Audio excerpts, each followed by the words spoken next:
Hello, my name's Robert Dean Steele, and today we're going to talk about change. Now, sometimes change is as good as a rest. Now, listen to what it says. The more things change, the more they seem to stay the same. Listen to what Solomon said in Ecclesiastes 3:1. There's a time for everything and a season for every activity under heaven. Are you a person who loves change or maybe doesn't love change? Well, listen, every one of us has to realize that change actually happens, even if it isn't your own idea. Whatever your reaction, know this truth. Change is going to happen. It's inevitable and unavoidable. So there's no sense in fighting every change that arises. The secret to effective and productive change is found in Ecclesiastes chapter 3, verse 1 to 8.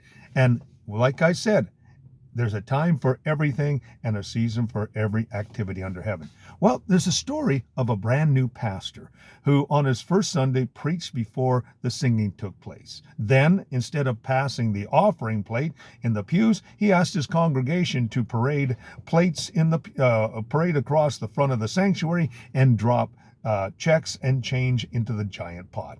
But the most shocking change came after the service was over. Instead of greeting his people at the foyer, he exited the back door and raced out to the cafeteria. He was changing too much too fast, and it wasn't long before he found himself asked to be changed churches.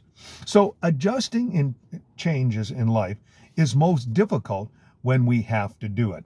There's always a sense of denial and anger, and then finally acceptance to that particular process.